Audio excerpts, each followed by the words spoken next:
It all begins with a couple climbing a cliff. The man, being a strong man, quickly reaches the bottom. As he turns to leave, the woman, in her haste, slips. Fortunately, she manages to stay afloat. The man then reaches the edge, sees that his girlfriend is all right, and turns back to leave. This man, truly preoccupied, leaves her alone without a second thought. But then, the man collapses unexplained at the edge. Before the woman can even scream, a drop of blood lands on his delicate face. Just as she was checking on the man, he was suddenly thrown down, while the woman's climbing rope was being pulled upwards by a strange force. Knowing she couldn't just sit there and wait for death, the woman tried to unbuckle herself, but the upward pull was too strong, forcing her to draw the knife from her waist and cut the rope. Clinging to the rock face, she reached for the next rope and tried to reach for it, but the distance prevented her from reaching, and she fell. Fortunately, the height of her fall wasn't fatal, but seeing her dead boyfriend and the constant noises nearby, the woman didn't have time to think. She ran back the way she'd come. She made her way through the woods, finally spotting her car, but she tripped over a trap. Her hopes of survival, so close, were ruthlessly snatched back. On the other side, Lucas was driving a car on a strange road because there were all kinds of cars parked on both sides of the road, and in front of a small wooden house, there was an old man with only 2 teeth. Lucas parked the car in front of the cabin and then came to the old man and said that he wanted to borrow a phone. The old man was not stingy and agreed.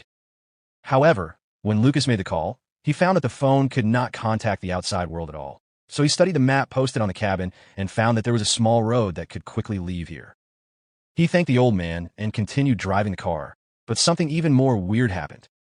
A dead end appeared in front of Lucas. Just as he looked closely, an accident happened. The dizzy Lucas got out of the car, but at this time, a group of young people suddenly ran over. Lucas kept explaining to the people, but they were very annoyed and kept blaming Lucas, so Lucas was also very angry and asked them why they parked the car in the middle of the road. However, Lucas also said that he would compensate for their losses and asked them why their tires were damaged. At this time, a girl took out a steel wire rope. Their tires were damaged by this steel wire rope. At this time, the girl said that there was a gas station in front and there was a phone there to contact the outside world, but Lucas said that he had been there and the phone could not be dialed out. So they decided to go to a farther place to find help. Just when they were about to leave, they didn't know that someone was watching their every move in the dark. Several people walked away, but 2 of them stayed. They walked all the way in the woods. They also let down their guard against Lucas, talked and laughed all the way, and found dead animals and traces of arson from time to time on the road. They stood there and shouted at the place where the fire was, but they never got a response. However, Lucas was convinced that there was someone here. As for the remaining 2 people, the woman kept rummaging through Lucas's car, while the man was rummaging through the back of his car. I don't know what they were looking for. After just 2 sprays, the man heard a noise from the roadside. With the determination to die, he walked to the roadside. The woman was still talking to the man, but she didn't get a reply from the man for a long time. She just lit a cigarette, and before she could take 2 puffs, she found that the man was gone from the rearview mirror, so she followed the smell. She began to approach the place where the man left, but then she found that the man's shoes fell at the intersection.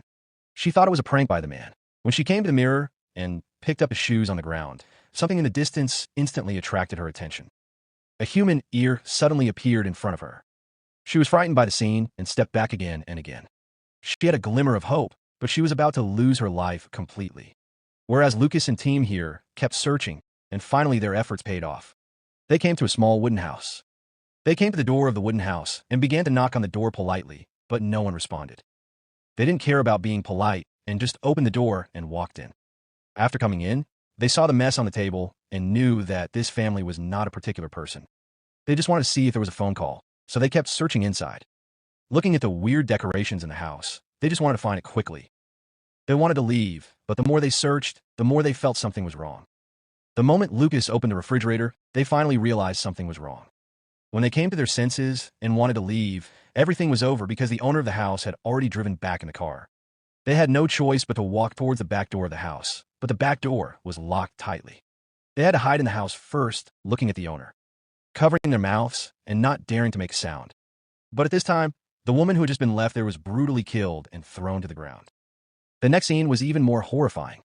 The owner lifted the woman to the chopping board and began to dismember the woman with a saw. Obviously, they didn't know what they would face next, and they waited under the bed for how long. The owner of the house finally ate and drank his fill and fell asleep. They knew that their chance had come, and they only had one chance. Luke had carefully came out from under the bed, and then they began to move towards the door and began to open it little by little. In order to prevent the door from making any noise, Lucas held the spring on the door tightly with his hands. Even though the blood kept flowing, he didn't dare to let go at this moment. But when he looked back, the owner of the house had already opened his eyes and was looking at him. If he didn't run now, when would he? He rushed out of the house and ran desperately towards the back mountain. But something strange happened. The owner of the house didn't chase them in a hurry, but drove out because they were too familiar with this place and knew where they would go after crossing the hill. They fled all the way and came to a site full of cars. They looked at the messy scene, the bloodstained vehicles, and the items scattered on the ground. Although they felt something was wrong, the movement from a distance made them realize something.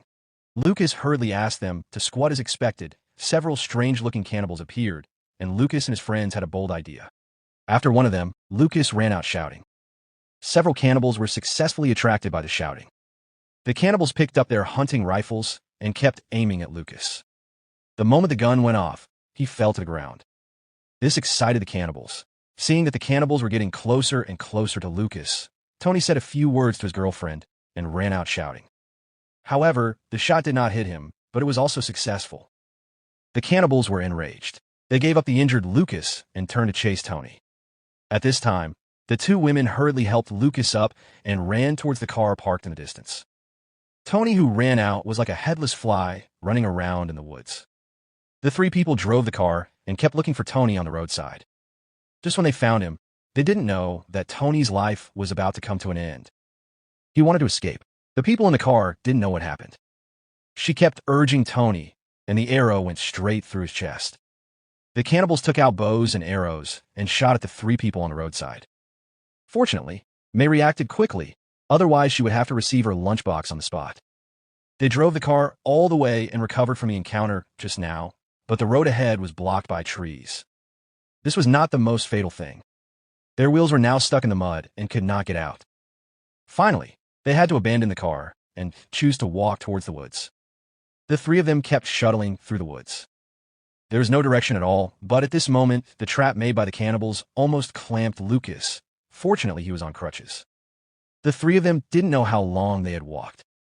They were really exhausted. Just lay down or rest. Suddenly, a girl pointed to the distance. The two of them looked closely. It turned out to be a watchtower. Then they seemed to see the hope of survival. Because there are usually rescue equipment on the watchtower, so they firmly believed that there must be someone. So they started climbing up the watchtower without any hesitation. They came to the top of the tower, looking at the endless forest, and then they began to search in the tower. As they thought, they really found a radio. But after they operated it, no one responded. However, the cannibals also came to the bottom of the tower. Lucas hurriedly reminded the two to cover the aura stick. Lucas observed the cannibals' every move through the window. But at this time, a sound came from the damn radio, which successfully attracted the cannibals' attention. At this point, Lucas had to block it first, and the two girls kept talking to the radio after communicating with the people on the phone, so they thought of a very awesome way. They directly set fire to the watchtower. After all, the watchtower was made of wood. Soon, the fire spread to the entrance. They had to break the window and chose to jump to the opposite tree. Lucas was always the first to charge. Fortunately, he was hanging on the tree without any danger, and then waved to the Sandy, and the curly-haired girl also jumped out. Fortunately, with Lucas's previous experience, they hugged the tree trunk without any danger. Next, they will start a life-and-death escape with the cannibals on the tree. They were still discussing whether the cannibals had discovered them. The cannibals had already started climbing up the tree, and they had to be cautious. They were walking on the tree trunk, and one of the cannibals was very agile. He climbed up in a short while and kept shooting at the curly-haired girl with a sword. But how could the cannibals give her a chance? Behind her, a cannibal had already raised the axe in his hand. The moment the axe fell, it was also the time when the curly-haired girl was completely killed. The two witnessed their companions being killed and did not dare to stay for too long. They moved all the way along the tree trunk, but Lucas did not want to leave like this. He told the woman his plan. The woman was not afraid of him at all and walked to the other end of the tree trunk alone. Sure enough, a cannibal followed her. It was Lucas who roared and then let go of the axe in his hand. Lucas was not greedy, knowing that escaping was the most important thing. On the way of escape, the two encountered a water curtain cave. They hid in it and watched the movements of the cannibals. Knowing that this place was relatively safe, they planned to rest here for a night. After a night, the two did not dare to stay too long. They trudged all the way, and something exciting happened. They found the main road. Just when the two were discussing how to get off, an axe flew over, wanting Lucas. Lucas reacted quickly and hurriedly got up, raised the axe on the tree, and planned to fight with the cannibals. Unexpectedly, the woman was hugged by the cannibals behind the mountain, and Lucas was also knocked down by a fist. When Lucas stabilized his body, everything was too late. He could only watching the woman being abducted by the cannibals. At this time, a police car appeared in front of Lucas. He hurriedly ran towards a police car. The policeman was frightened and opened the car door, intending to teach Lucas a lesson. However, before he could say 3 words, he was shot through the eye by an arrow. In order to escape from here, Lucas hurried to the driver's seat, but he didn't know how to operate the police car. He fiddled with it for a long time, but couldn't start the car.